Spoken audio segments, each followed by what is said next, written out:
श्रीगणेशाय नमः। गणपति अथर्वशीर्षा। ॐ भद्रं कर्णेभिः शृणुयाम देवा, भद्रं पश्येमाक्षभिर्यजत्राः। स्थिरैरङ्गैस्तिष्ठुवागुंसस्तनो बिर्भ्यसेमहि देवहितं जदायुः। स्वस्ति न इन्द्रो वृद्धश्रवाः, स्वस्ति नः पूषा विश्ववेदाः, स्वस्ति नस्तार्क्ष्यो अरिष्टनेमिः, स्वस्ति नो बृहस्पतिर्दधातु। ॐ शान्तिः शान्तिः शान्तिः। हरिः ओं। नमस्ते गणपतये। त्वमेव प्रत्यक्षं तत्त्वमसि, त्वमेव केवलं कर्तासि, त्वमेव केवलं धर्तासि, त्वमेव केवलं हर्तासि,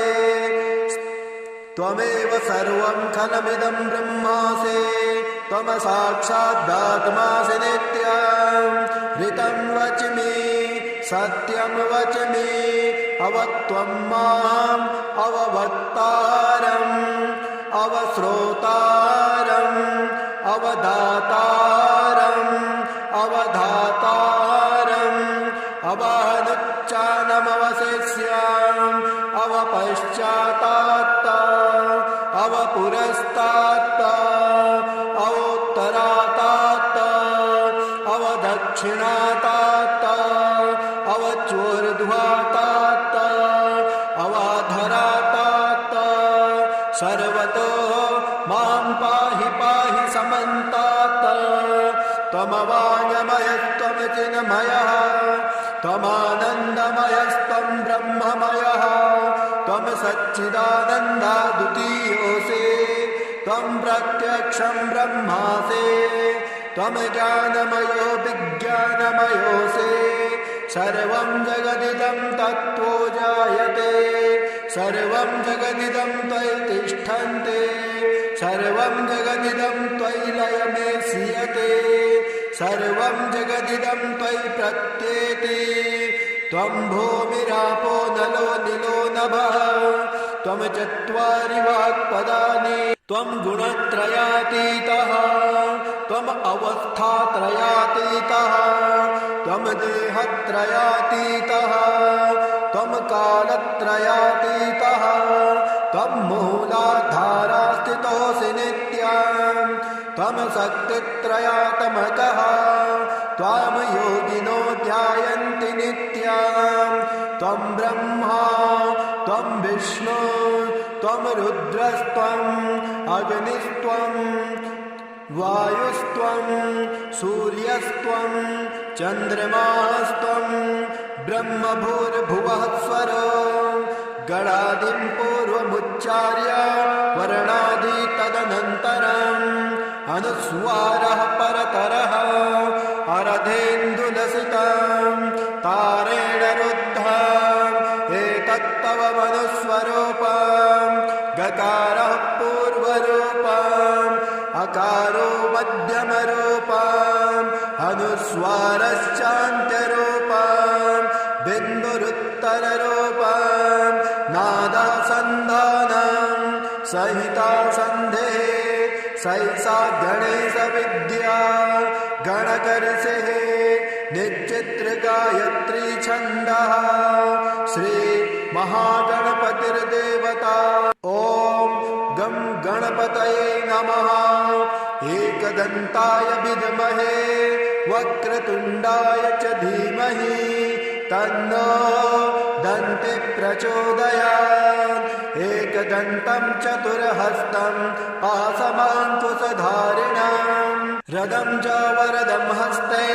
बिभ्राणं मूषकध्वजम्। रक्तं लम्बोदरं शूर्पाकर्णकं रक्तवाससं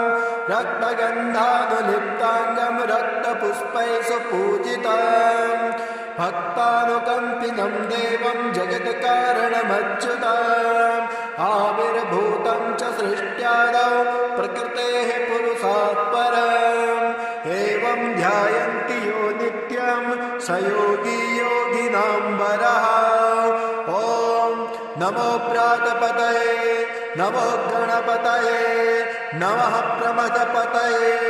नमस्तेऽस्तु लम्बोदरायैकदन्ताय विघ्नविनाशिने शिवसुताय श्रीवरदमूर्तये नमः। इदमथर्वशिष्यमयोधीते स ब्रह्मभूयाय कल्पते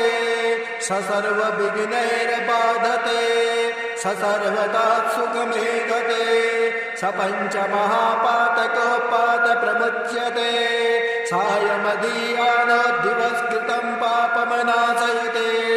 प्रातर्धीयानो रात्रे कृतं पापमनाशयते सायं प्रातः प्रमुज्यानो अपापो भवते कर्मार्थकाममोक्षं च विन्दते। इदमथर्वशिष्यमशिष्याय न देयं यो यदि मोहाद्दास्यते स पापीया न भवते सहस्रावर्तनाद्यं यमकामधीते तन्तन्मने साधयेत अनेन गणपतिमभिषिञ्चते स वाग्मी भवते चतुर्थाः मनश्जपते स विद्यावान् भवते इत्यथर्वणवाक्यं ब्रह्माद्याचरणं विद्याज्ञविवेति कदाचनेके यो दुर्वाङ्कुरैर्यजति स वैष्णवोपभवते यो लार्यजते स यशोवान् भवते स मेधावान् भवते यो मोदकसहस्रेण यजते स वाञ्छितफलमवाप्नोति यासाज्यमभिर्यजते स सर्वं लभते स सर्वं लभते। अष्टौ ब्राह्मणान् साम्यग् गृहीत्वा सूर्यवर्चस्वी भवते सूर्यग्रहे महानद्यां प्रतिमासन्निधौ वा जपत्वा सिद्धमन्त्रो भवते महाविघ्नात् प्रमुच्यते महापापात् प्रमुच्यते महादोषात् प्रमुच्यते स सर्वविद् भवते स सर्वविद् भवते य एवं वेदः। हरिः ओं भद्रं कर्णेभिः शृणुयामद्देवा भद्रं पश्येम शबरजयत्राः स्थिरैरङ्गैस्तिष्ठुवा गुंसस्तनोभिर्व्यसे महिते वैतं जदायुः स्वस्ति न इन्द्रो वृद्धश्रवाः स्वस्ति नः पूषा विश्ववेदाः स्वस्ति नस्तार्क्ष्यो अरिष्टनेमिः स्वस्ति नो बृहस्पतिर्दधातु ॐ शान्तिः शान्तिः शान्तिः। एकदन्तगणेशस्तोत्रम् श्रीगणेशाय नमः। मुदासुरं सुशान्तं वै दृष्ट्वा विष्णुमुखासुराः भृग्वादयश्च मुनयः एकदन्तं समाययुः प्रणम्य तं प्रपूज्यादौ पुनस्तं नेमुरादरा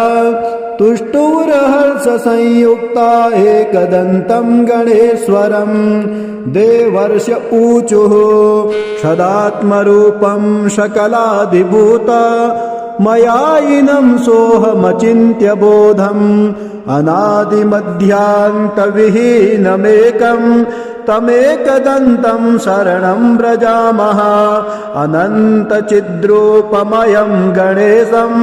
ह्यभेदभेदादिविहीनमाद्यं हृदि प्रकाशस्य धरं स्वधिस्थं तमेकदन्तं शरणं व्रजामः विश्वादिभूतं हृदि योगिनां वै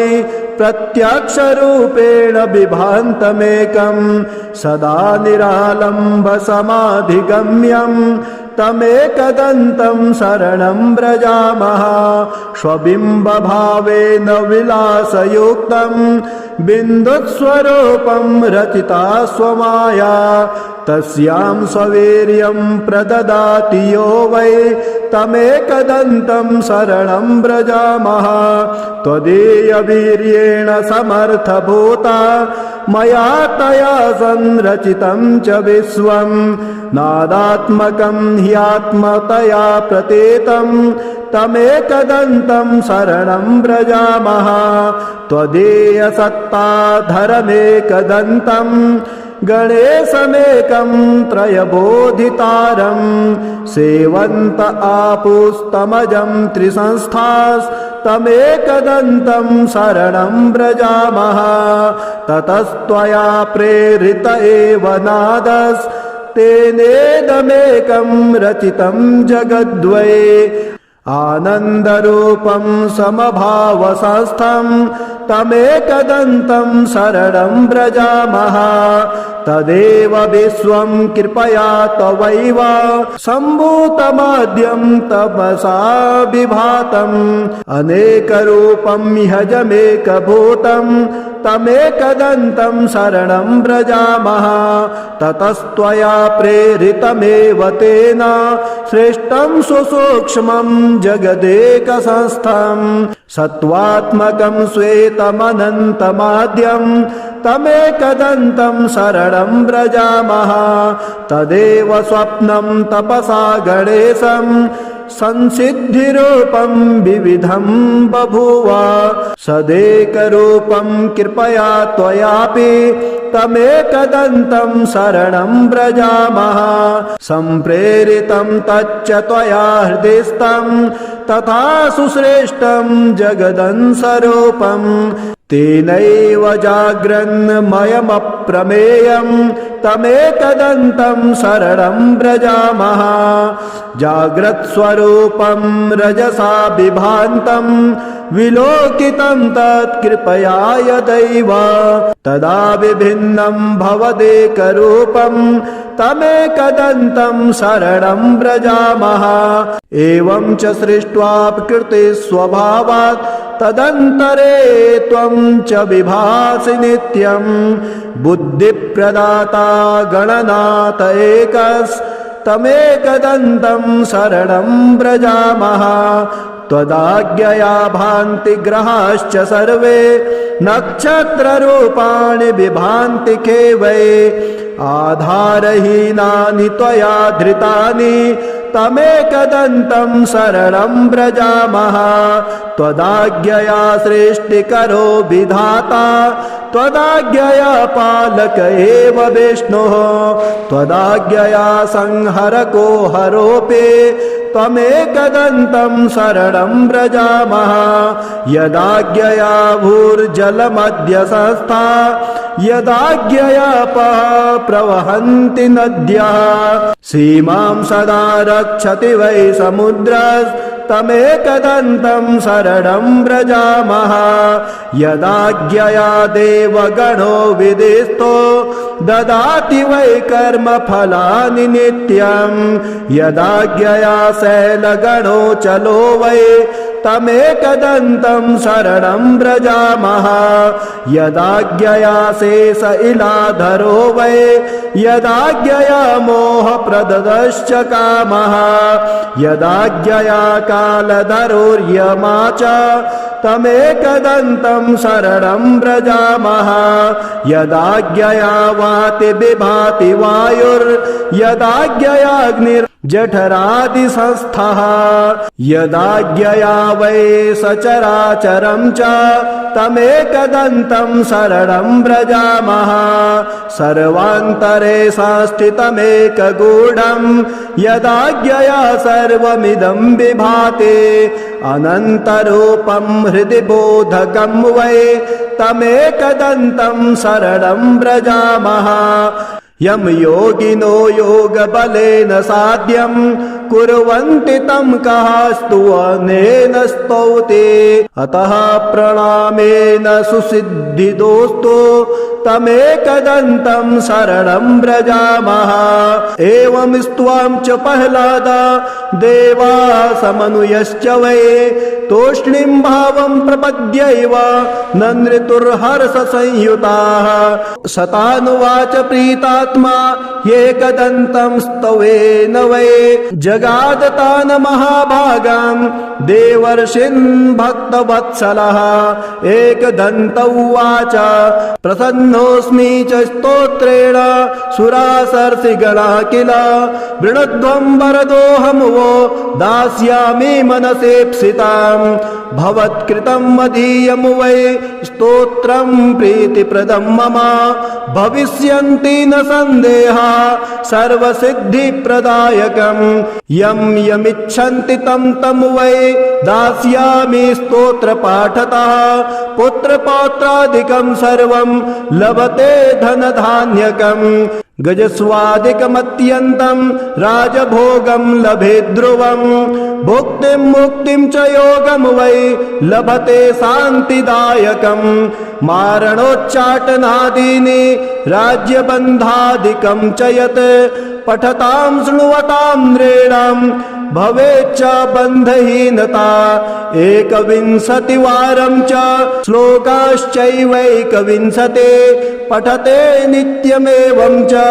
दीनानि त्वेकविंशते न तस्य दुर्लभं किञ्चित् त्रिषु लोकेषु वै भवेत् असाध्यं साधयेत् मर्त्यः सर्वत्र विजयी भवेत् नित्यं यः पठते स्तोत्रम् ब्रह्मभूतः स वै नरः तस्य दर्शनतः सर्वे देवाः पूता भवन्ति वै एवं तस्य वचः श्रुत्वा प्रहष्टा देवतर्षयः ऊचुः करपुटा सर्वे भक्तियुक्ता गजाननम् ॐ श्रीगणेशाय नमः गणपति अथर्वशीर्षः ॐ भद्रं कर्णेभिः शृणुयाम देवा भद्रं पश्येमाक्षभिर्यत्राः स्थिरैरङ्गैस्तिष्ठुवागुंसस्तनो बिर्भ्यसेमहि देवहितं जदायुः स्वस्ति न इन्द्रो वृद्धस्रवाः स्वस्ति नः पूषा विश्ववेदाः स्वस्ति नस्तार्क्ष्यो अरिष्टनेमिः स्वस्ति नो बृहस्पतिर्दधातु ॐ शान्तिः शान्तिः शान्तिः हरिः ॐ नमस्ते गणपतये त्वमेव प्रत्यक्षं तत्त्वमसि त्वमेव केवलं कर्तासि त्वमेव केवलं धर्तासि त्वमेव केवलं हर्तासि त्वमेव सर्वं खलमिदं ब्रह्मासि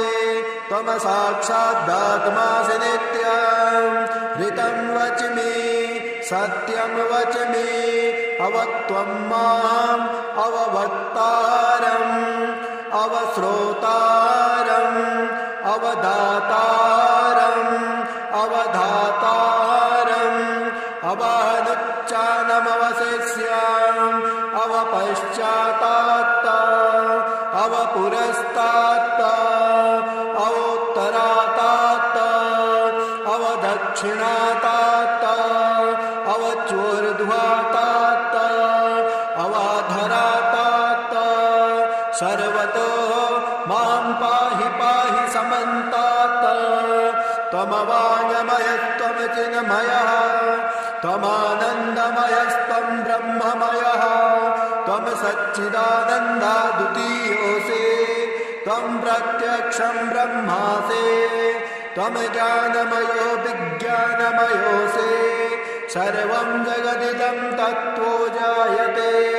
सर्वं जगदिदं त्वयि तिष्ठन्ते सर्वं जगदिदं त्वयि लयमेष्यते सर्वं जगदिदं त्वयि प्रत्येति त्वं भूमिरापो नलो निलो नभः त्वं चत्वारि वाक्पदानि त्वं गुणत्रयातीतः त्वम् अवस्थात्रयातीतः त्वं देहत्रयातीतः त्वं कालत्रयातीतः त्वं मूलाधारस्थितोऽसि नित्यं त्वं शक्तित्रयात्मकः त्वां योगिनो ध्यायन्ति नित्यं त्वं ब्रह्मा त्वं विष्णु त्वं रुद्रस्त्वं अग्निस्त्वं वायुस्त्वं सूर्यस्त्वं चन्द्रमास्त्वं ब्रह्मभूर्भुवः स्वरो गणादिं पूर्वमुच्चार्य वर्णादि तदनन्तरम् अनुस्वारः परतरः अरधेन्दुलसितं तारेण रुद्धम् एतत्तव मनुस्वरूपम् गकारः पूर्वरूपम् अकारो मध्यमरूपम् अनुस्वारश्चान्त्यरूपम् बिन्दुरुत्तररूपम् नादः सन्धानं सहिता सन्धेः सैसा गणेश विद्या गणकर्षेः निश्चित्र गायत्री छन्दः श्री महागणपतिर्देवता ॐ गं गणपतये नमः एकदन्ताय विद्महे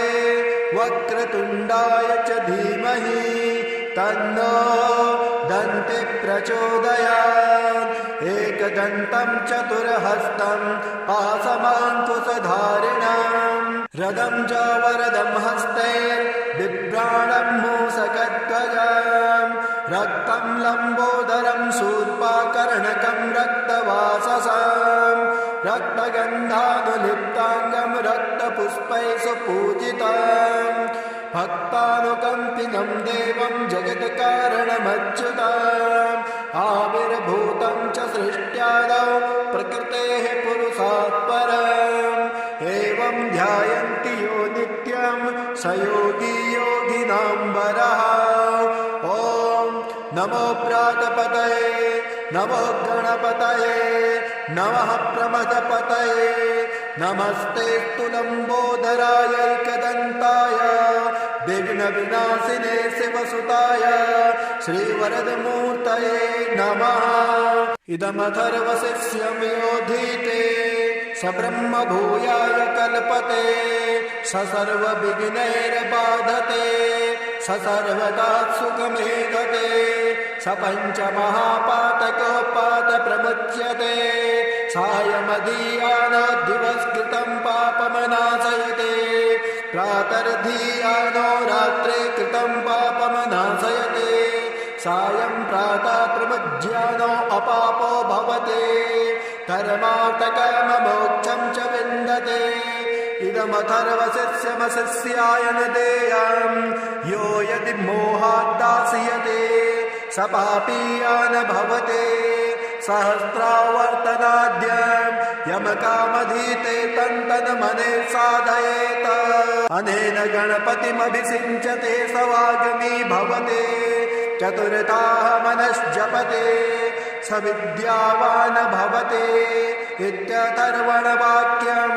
ब्रह्माद्याचरणं विद्यात्मविवेति कदाचनेके यो दुर्वाङ्कुरैर्ययति स वैष्णवोपभवते यो लार्यजते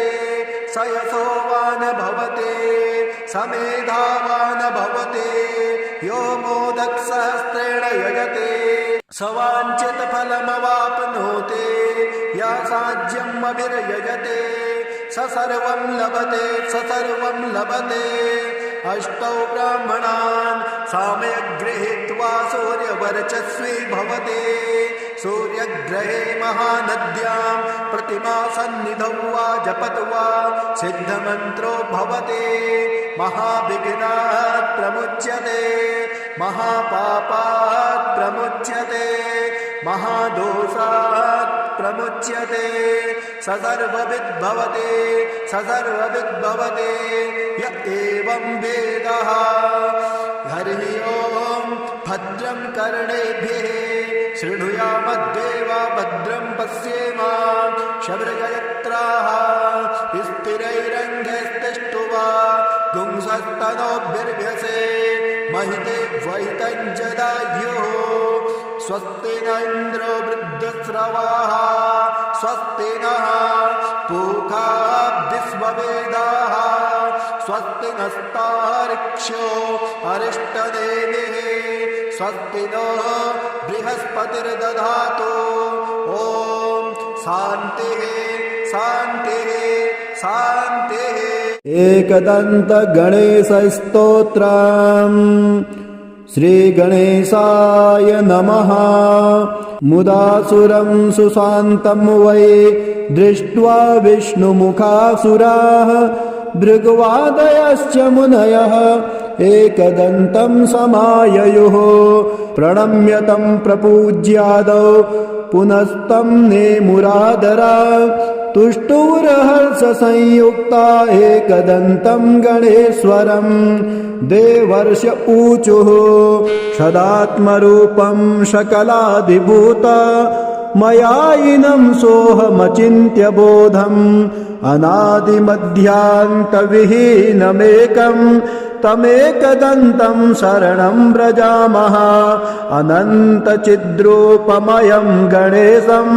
ह्यभेदभेदादिविहीनमाद्यं हृदि प्रकाशस्य धरं स्वधिस्थं तमेकदन्तं शरणं व्रजामः विश्वादिभूतं हृदि योगिनां वै प्रत्यक्षरूपेण बिभान्तमेकं सदा निरालम्बसमाधिगम्यं तमेकदन्तं शरणं व्रजामः स्वबिम्बभावेन विलासयुक्तं बिन्दुस्वरूपं रचिता स्वमाया तस्यां स्ववीर्यं प्रददाति यो वै तमेकदन्तं शरणं व्रजामः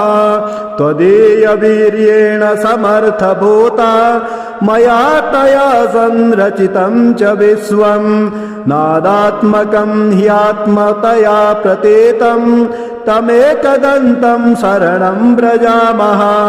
त्वदीयसत्ताधरमेकदन्तं गणेशमेकं त्रयबोधितारं सेवन्त आपुस्तमजं त्रिसंस्थास्तमेकदन्तं शरणं व्रजामः ततस्त्वया प्रेरित एव नादस्तेनेदमेकं रचितं जगद्वै आनन्दरूपं समभावसंस्थं तमेकदन्तं शरणं व्रजामः तदेव विश्वं कृपया तवैव सम्भूतमाद्यं तपसा विभातम् अनेकरूपं ह्यजमेकभूतं तमेकदन्तं शरणं व्रजामः ततस्त्वया प्रेरितमेव तेन श्रेष्ठं सुसूक्ष्मं जगदेकसंस्थं सत्त्वात्मकं श्वेतमनन्तमाद्यं तमेकदन्तं शरणं व्रजामः तदेव स्वप्नं तपसा गणेशं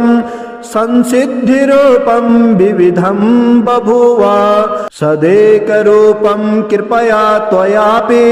तमेकदन्तं शरणं व्रजामः सम्प्रेरितं तच्च त्वया हृदिस्थं तथा सुश्रेष्ठं जगदंसरूपं तेनैव जाग्रन्मयमप्रमेयं तमेकदन्तं शरणं व्रजामः जाग्रत्स्वरूपं रजसा विभान्तं विलोकितं तत्कृपया यदैव